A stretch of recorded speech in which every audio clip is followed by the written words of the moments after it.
अस्सलाम वालेकुम guys, welcome to science student.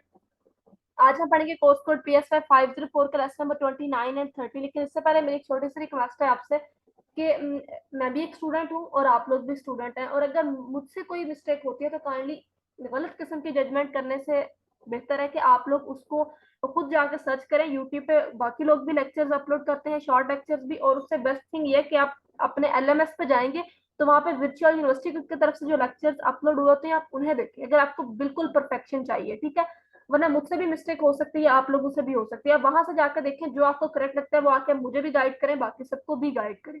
मेरी जस्ट एक छोटी सी कोशिश होती है कि आप लोगों को एक शॉर्ट से टाइम में एक कंसेप्ट मिल जाए। कुछ लोग होते हैं कि मतलब हमारे वीडियो के लेक्चर्स इतने लेंथी होते हैं कि एक एक घंटे की एक क्लास होती है, तो कुछ लोग बिजी होते हैं जिन्हें इतना टाइम नहीं होता है कि वो जाके एक एक घंटे का एक लेक्चर दें। तो उन सब के लिए मेरी एक छोटी सी कोशिश होती है, मेरे बहन भाइयों के लिए, कि मैं एक शॉर्ट सी वीडियो में उन्हें एक कंसेप्ट क्लियर करवा सकूं।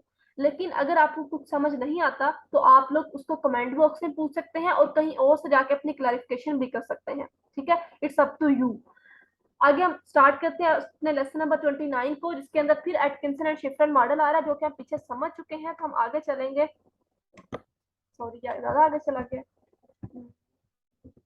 This one long term memory से हम देखते हैं। इसमें उन्होंने एक बड़ा ही जबरदस्त सा एक्सपेरिमेंट है। An important experiment was conducted by Anderson in 1976। ये थोड़ा सा कंफ्यूजिंग भी है और इसकी ज्यादा अच्छे से समझ आएगी आप लोगों को लेसन नंबर 30 में जाके। ठीक है, इसमें उन्होंने क्या की कि कुछ सेंटेंस हैं, the sailor is in the park, the liar is in the church, the sailor is in the park, the sailor is in the church. ठीक है, अब देखें तो यहाँ पे सेलर वर्ड दो दफा आया है, इन द पार्क में भी आया, इन द चर्च में भी आया। ठीक है, अब चर्च भी दो दफा आया है, जो कि लायर के साथ भी आया और सेलर के साथ भी आया। इस तरह में हम पीछे पढ़ के हैं कि जब वर्ड सेम होते हैं तो वो एक दूसरे के साथ इंटरफेयर करते हैं। ठीक है, और इसलिए हमें इन्हें रिकॉल करना मुश्किल होगा। जब इसका रिजल्ट निकाला गया तो देखा कि शार्ट डिले था, लेस स्टडी 1.11 और 1.53, मतलब the time span of less study is 0.42 and more study is 0.28। इसमें ये होगा कि जिसमें वर्ड सेम नहीं होंगे उसमें आपको टाइम कम लगा होगा उसको बताने में, जिसमें वर्ड सेम होंगे उसमें आपका टाइम जो है वो ज्यादा लगा होगा। Delay made difference and more study also made difference. और जब डिले होता है तो आपके एक डिफरेंस आता है, और जब आप स्टडी करते हैं तो उसके अंदर डिफरेंसेस जो होते हैं वो आते हैं। आगे स्प्रेड इफेक्टिवेशन क्या है, परेशानी होना इस एक्सपेरिमेंट के, जब हम आगे जाके लेसन नंबर 30 में ये दोबारा देखेंगे तो ज्यादा अच्छे से समझ आएगा। स्प्रेड इफेक्टिवेशन क्या होता है। परलमेटर एंड एडरसन ने इसमें एक एक्सपेरिमेंट कंडक्ट किया। In priming condition there is a pair of letters and words but these letters and words are associated. यहाँ पे भी उन्होंने वर्ड्स और लेटर से मतलब बनाया, लेकिन ये वर्ड और लेटर्स आपस में एसोसिएट करते हैं।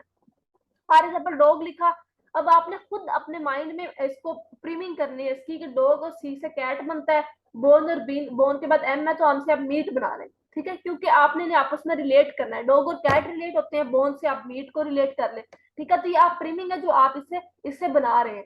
अब उन्होंने आपका टाइम नोट करना है कि आप कितने टाइम में बनाते हैं। तो the reaction time of प्रीमिंग condition is 1.41 second and the reaction time of control condition is 1.3 second. ठीक है, अब गैम्बलर से मतलब आपको टफ होगा कि आप उसके साथ सी को किस चीज के साथ रिलेट करें, इसलिए आपका उस पर टाइम ज्यादा लगा। लेकिन डॉग से कैट बनता है, आप सब लोग जानते हैं।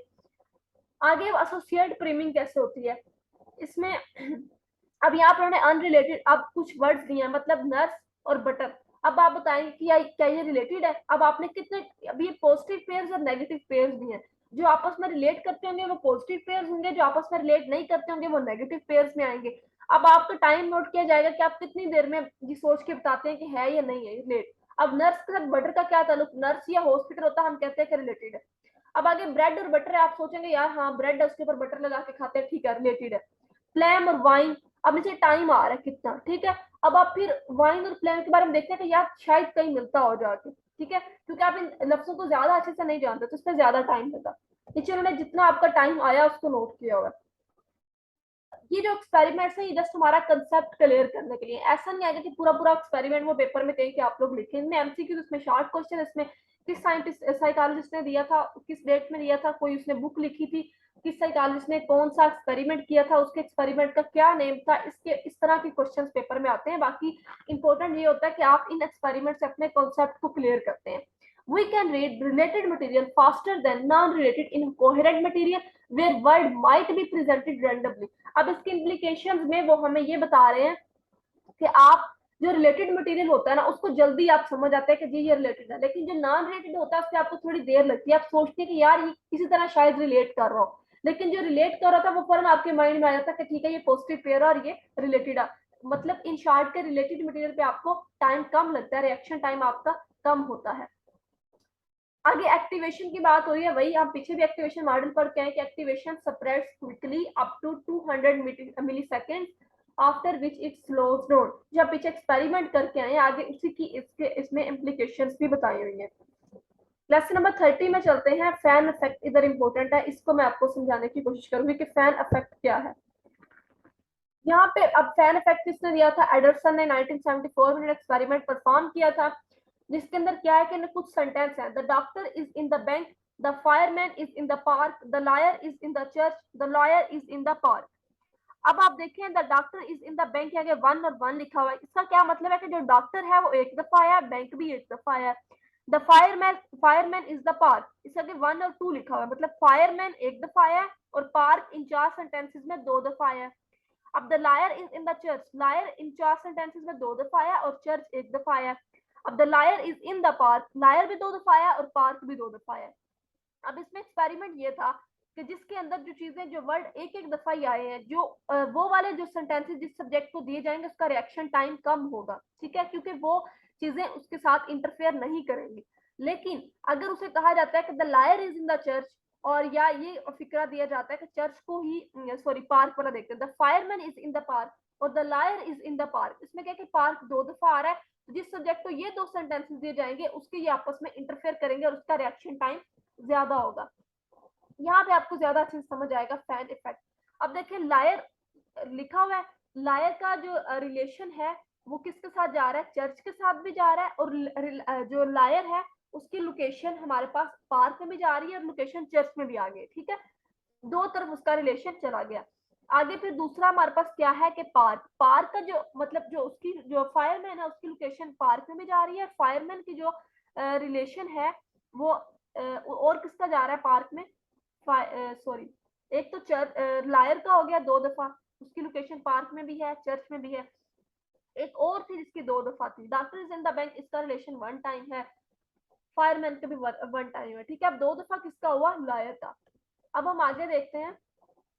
अब क्रिटिकल, अब ये मतलब इस फैन इफेक्ट का मतलब क्या है। फैन इफेक्ट आपने देख लिया कि एक नेटवर्क बना हुआ है, ठीक है, जिसके अंदर उन्होंने बताया कि लॉयर की लोकेशन चर्च को भी जा रही है, लॉयर की लोकेशन पार्क को भी जा रही है, उसके बाद फायरमैन की लोकेशन पार्क को जा रही है, डॉक्टर की लोकेशन बैंक को जा रही है। लेकिन अब ये बेसिकली है कि इसका दिखाने का मकसद क्या है। द क्रिटिकल अजम्पशन में हम देखते हैं वो हमें समझाने की ये कोशिश कर रहे हैं क्रिटिकल अजम्पशंस में कि जितने ज्यादा एक चीज के लिंक्स होते हैं, ठीक है, जितने ज्यादा एक चीज के लिंक होंगे उतना ज्यादा मतलब उसको एक्टिवेट मतलब हम उसे कम कर सकेंगे। मतलब एक कंसेप्ट के साथ जितने ज्यादा लिंक्स होंगे उसकी एक्टिवेशन उतनी कम होगी।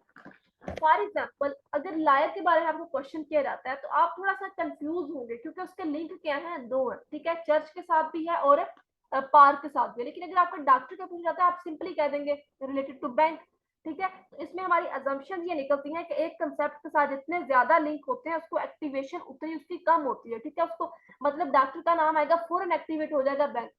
चर्च अगर हमारे पास लॉयर का नाम आता है तो एक्टिवेट होने में टाइम लगेगा कि चर्च होगा, चर्च और पार्क 2 थे तो कौन सा बताना है, सिलेक्ट कौन सा करना है, डिसीजन मेकिंग का डिफरेंस आता है, ठीक है।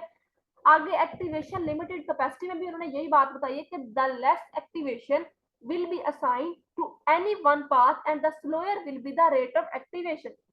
जितनी पाथ ज्यादा होगी उतनी ही कम एक्टिवेशन को एक पाथ मिलेगी, ठीक है। ज्यादा ज्यादा पाथ्स हैं तो एक्टिवेशन जो होती है वो किसी एक पाथ को उतनी कम मिलेगी। अगर फॉर एग्जांपल अगर आप कोई एक चीज लेते हैं, कम लोग हैं तो वो ज्यादा डिस्ट्रीब्यूट होती है, लेकिन अगर एक चीज है आपके पास और वो ज्यादा लोग हैं तो वो थोड़ी थोड़ी मिलेगी सबको।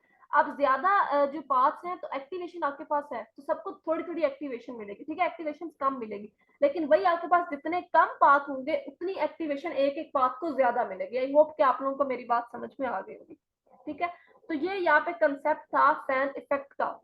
कि किस तरह फैन इफेक्ट में होता है कि जितने ज्यादा लिंक्स होते हैं उतना ज्यादा जो हमारा जितने भी एक कंसेप्ट का ज्यादा लिंक होते हैं उतनी उसको एक्टिवेशन कम मिलते हैं, और जितने ज्यादा पाथ्स होते हैं उतनी ही एक्टिवेशन जो होती है वो कम मिलती है। अब क्या हुआ कि लेस एक्टिवेशन जो होगी, मोर पाथ, आप इस तरह कह सकते हैं। ये जितना ज्यादा कंसेप्ट होगा, सिंपल सी समझने की बात यह है कि एक कंसेप्ट के अंदर जितने ज्यादा लिंक होते हैं उन्हें एक्टिवेशन उतनी कम मिलती है। इसमें क्या हुआ कि जो डॉक्टर है उसका लिंक कम है, उसको ज्यादा एक्टिवेशन मिलेगी, ज्यादा जल्दी एक्टिव होगा आपके माइंड में, और जो लायर है उसके लिंक ज्यादा है तो उसको एक्टिवेशन कम मिलेगी। तो ये हमारा लेसन नंबर 29 एंड 30 था। आई होप कि आप लोगों का कंसेप्ट क्लियर क्यों हुआ होगा। अगर कुछ भी समझ नहीं आया आप लोग कमेंट बॉक्स में पूछ सकते हैं। लास्ट में फिर वही रिक्वेस्ट, चैनल को लाइक करें, शेयर करें, सब्सक्राइब करें। मिलते हैं इंशाल्लाह नेक्स्ट लेक्चर में। अपना ख्याल रखिएगा। खुदा हाफिज।